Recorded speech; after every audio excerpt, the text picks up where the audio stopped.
Forward-looking statements about the company, which are based on the beliefs, opinions, and expectations of the company as on the date of this call. These statements are not the guarantees of future performance and involve risks and uncertainties that are difficult to predict. As a reminder, all participant lines will be in the listen-only mode, and there will be an opportunity for you to ask questions after the presentation concludes. Should you need assistance during the conference call, please signal an operator by pressing star, then zero on your touchtone phone. Please note that this conference is being recorded. I now hand the conference over to Dr. Ankit Thakkar, Joint Managing Director and CEO. Thank you, and over to you, sir. Good morning, everyone.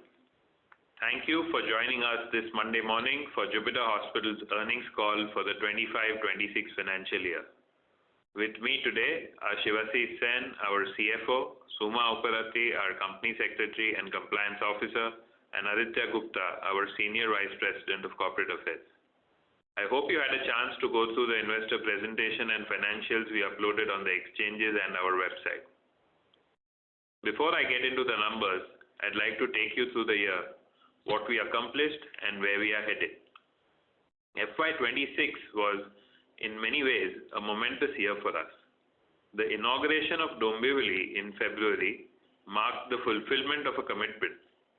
It was the first greenfield hospital we have launched since listing. We had set ourselves a target of commissioning it by Q1 FY27,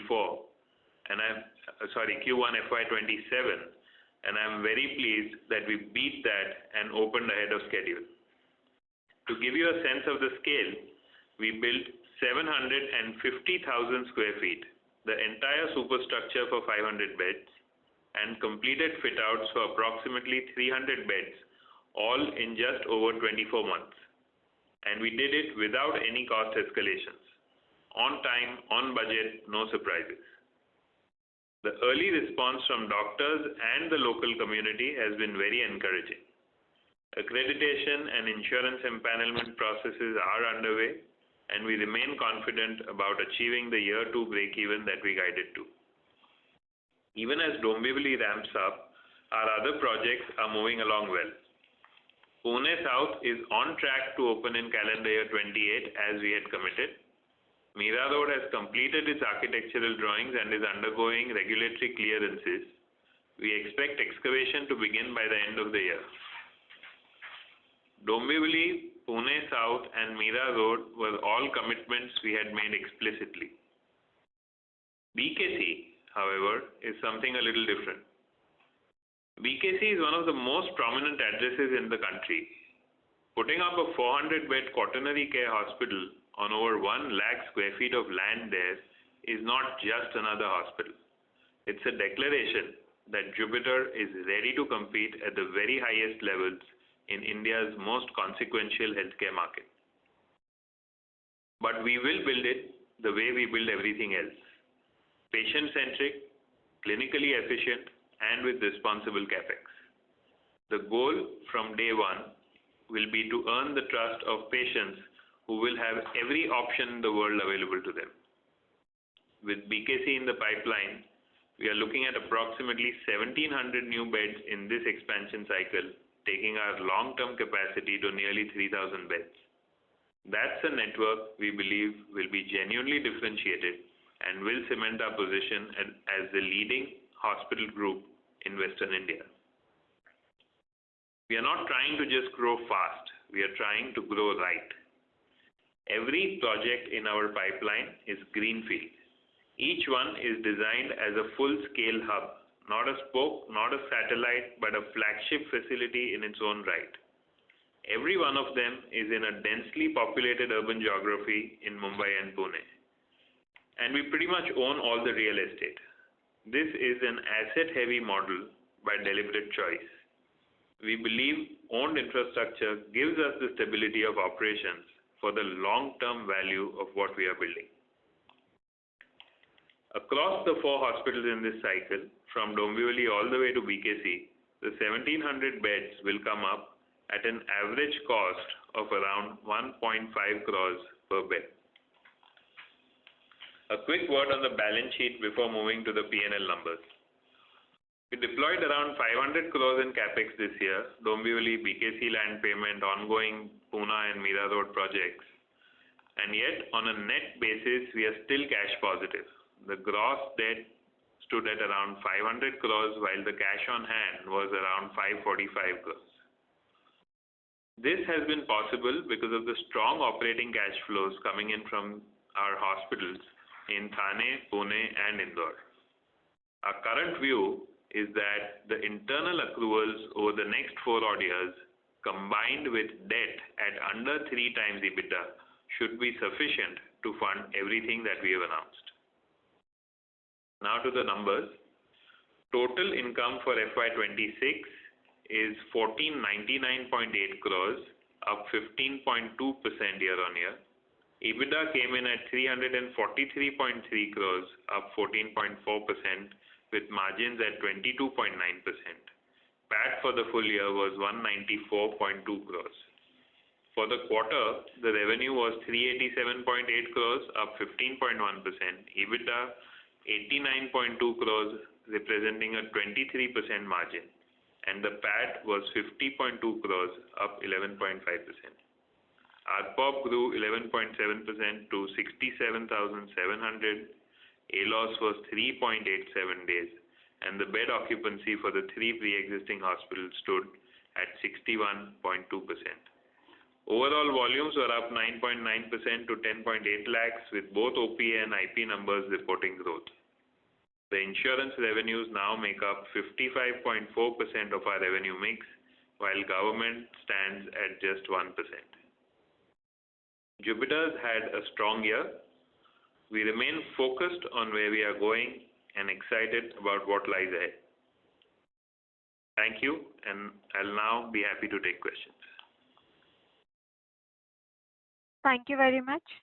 We will now begin the question and answer session. Anyone who wishes to ask a question may press star and 1 on their touchtone telephone. If you wish to remove yourself from the question queue, you may press star and 2. Participants are requested to use handsets while asking a question. Ladies and gentlemen, we will wait for a moment while the question queue assembles.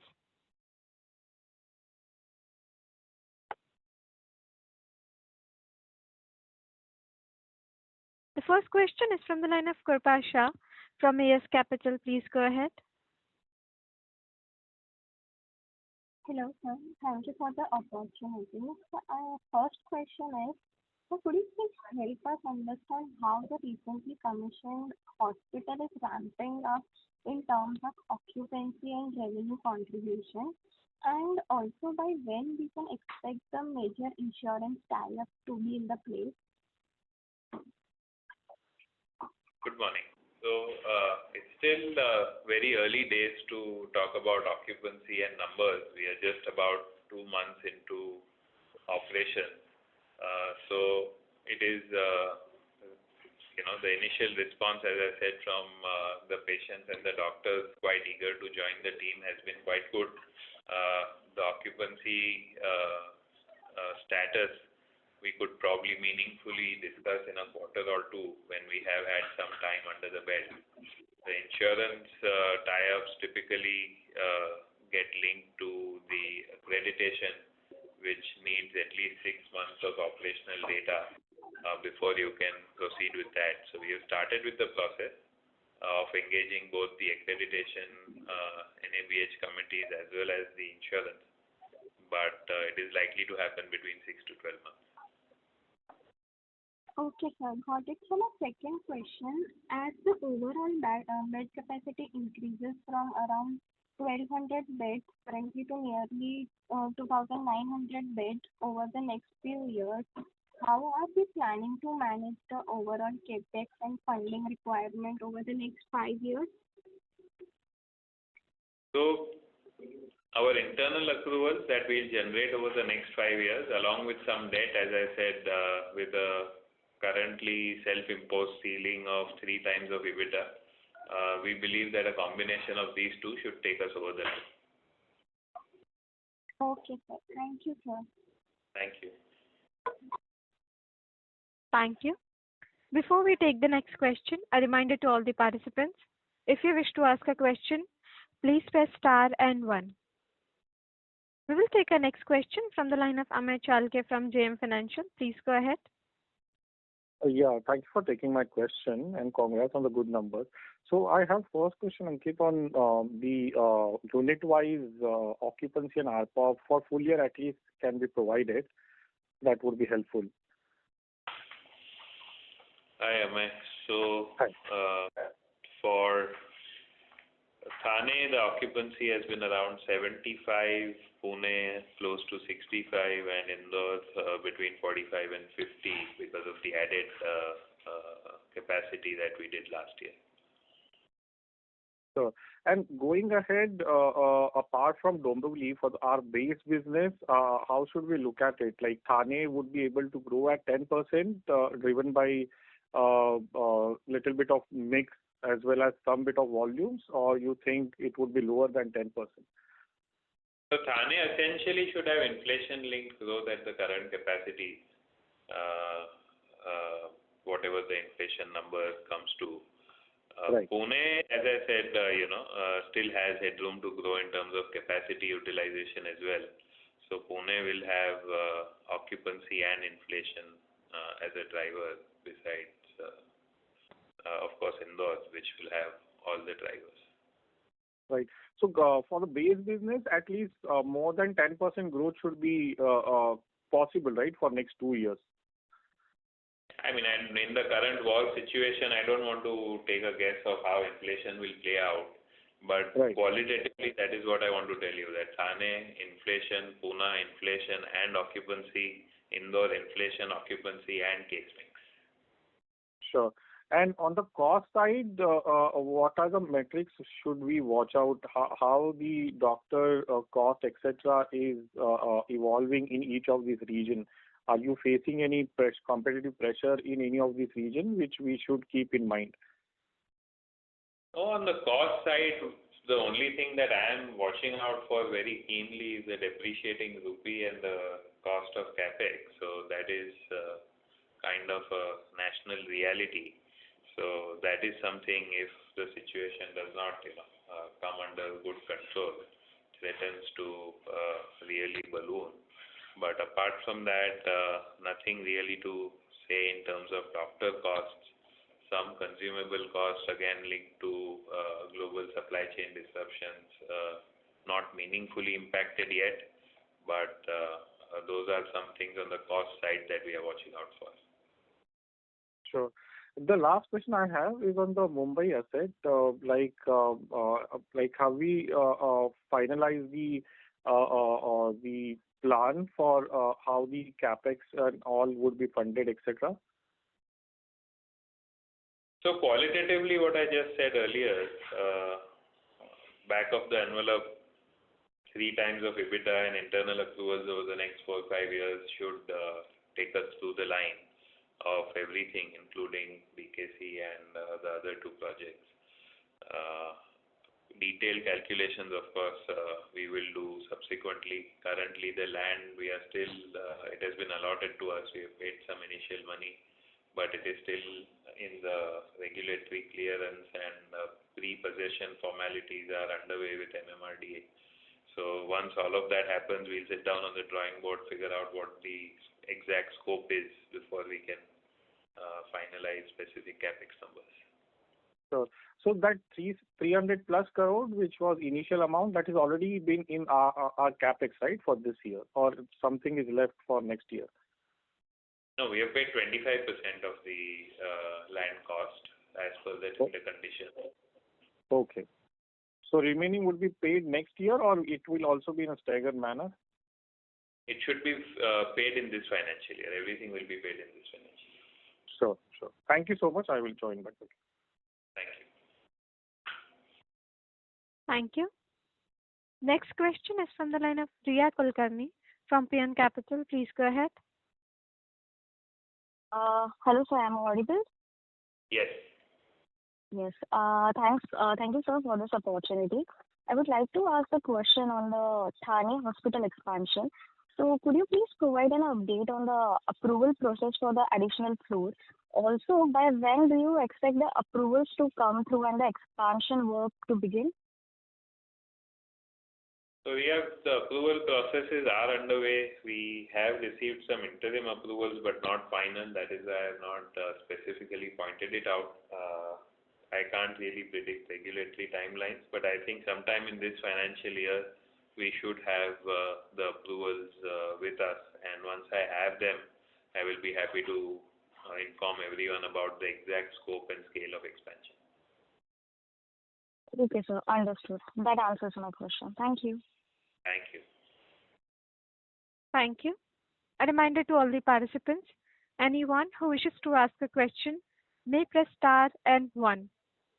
We will take our next question from the line of Gaurav Bhama from JM Financial. Please go ahead. Yes, sir. Good morning. Am I audible? Yes, Gaurav. Yes, sir. Thank you for the opportunity. I had a small bookkeeping question, actually. The 9.4 crores from the Dombivli unit, that is completely baked in the quarter 4 result, right? Yes. Okay, that's all from my end, sir. Thank you. Thank you. Participants, anyone who wishes to ask a question may press star and 1. We will take our next question from the line of Hetvi Sangvi from HH Investment. Please go ahead. Hi, thank you for the opportunity. So I had a question regarding the second phase of Indore expansion involving the addition of 111 beds. So by when and do we expect this phase to come operational? So Hetvi, as I said, the occupancy currently is just under 50% now. Once the occupancy crosses 60 or near 60, then we will think about the next phase of bed addition. Okay, noted. And another question I had was about ARPOB. The ARPOB has increased from around 60,600 to 67,600 during the financial year. So could you help us understand what is driving this strong improvement? Is this largely because of better case mix and specialty contribution, or the pricing improvements also play a role? So it is combination of a couple of things. Indore maturing and improving in case mix is definitely adding to the ARPOB, and we have had couple of renewals from the insurance company which happen once in 2 years. So some price increase that has kicked in after a 2-year period as well. So combination of some inflation, some inflationary price growth and case mix. Got it. Thank you for answering.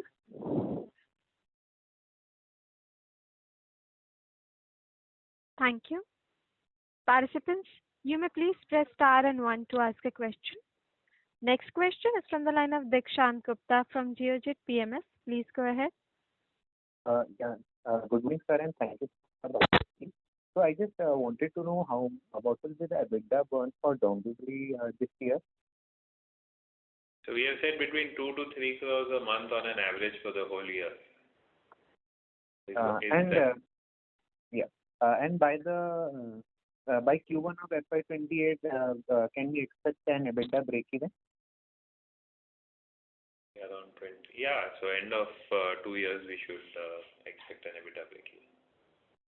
Oh, end of 2 years, so that would be Q4 FY28, right?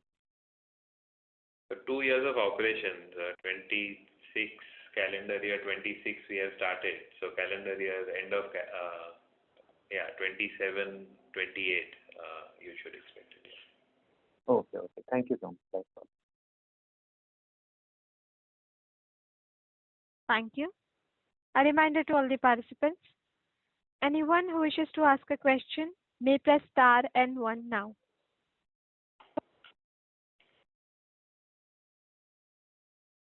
We will take our next question from the line of Karan Sharma from Sharma Securities. Please go ahead. Hello. Good morning, sir. Good morning, Karan. So, sir, I have one question. So, when is the next insurance renewal is lined up for all our existing hospitals, Thane, Pune, Indore, across? So this is an ongoing process, and there are government insurances and multiple different private insurances. Each of them have their own cycles.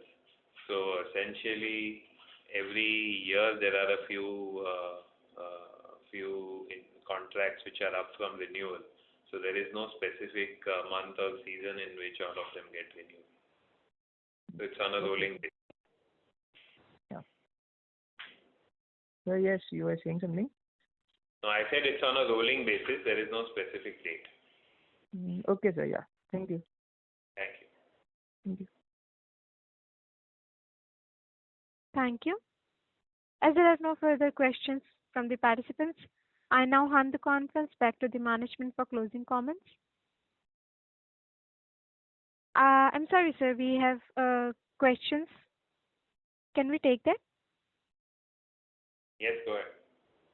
We will take our next question from the line of Dhvani Shah from DSP. Please go ahead. Hi, am I audible? Yes, Dhvani. Yeah, hi. So I actually wanted some qualitative direction on the Indore facility. I think in the last year, if I think about your subsidiary revenues, those are mainly from Indore, except for the last quarter. The EBITDA as well seems to have seen a very strong ramp up. If you can just explain the levers going forward, I understand you've mentioned case mix occupancy, but a little more detail on the same. So Dhvani, you managed to catch the important bits. Unfortunately, I don't have too much more to say. Currently, Indore is in its ramp-up phase. The new beds that we added last year have slowly started getting occupied, and essentially that is what it is. The occupancy has to improve, and the case mix, over the next 1 or 2 years, we still believe has a potential to improve a little more. Combined, both these factors should take it to a near maturity state in the next 2 or 3 years. Understood. And one more thing on the Dombivli asset, is all the doctor hiring and the fixed cost now in the base, or will there be some additional costs coming in on the fixed side going forward?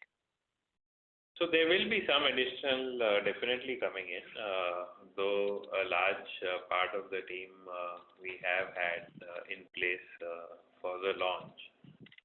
But team building is not a one-time event. It will keep on happening for the next couple of years. You'll keep adding more and more doctors because it's a large facility.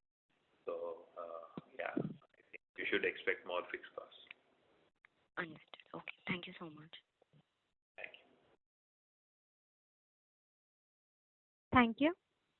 Next question is from the line of Anuj Keshav from A3 Capital. Please go ahead. Hello, I'm audible? Yes, Anuj. Yes, sir. I wanted to know, as we are in MMR region, so what is the percentage of revenue we drive from the foreign patients? Very little. We have very little reliance on international medical tourism.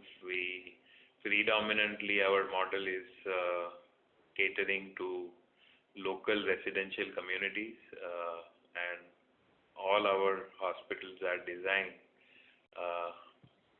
such that the capacity is sufficient to cater to the immediate 45-minute driving distance community. So we don't have too much of reliance on foreign medical tourism.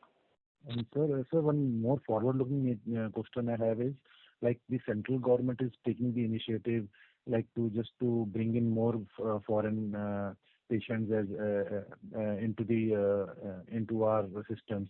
And sir, do Jupiter as an hospital chain is focusing on that very thing, like what the government is trying to do? So personally, from an organizational standpoint, no, we are not very focused on international medical tourism. And so just add on to it, sir, like, is it margin accretive, like the international tourism, the medical tourism? I mean, depends on your individual P&L. As far as we are concerned, most of the facilities have enough local demand, and we don't find it very margin accretive, or we don't find the need to, focus on international. We'd rather focus on domestic and local. Thank you, sir. Thank you. Thank you. That was the last question for today. I now hand the conference over to the management for closing comments. Thank you. Thank you everyone for joining us today on this call. If you have any further questions that I was not able to answer, please feel free to get in touch with us through SGA, our investment relations advisors. Thank you. Thank you very much. On behalf of Jupiter Lifeline Hospitals Limited, that concludes this conference. Thank you all for joining us today, and you may now disconnect your lines.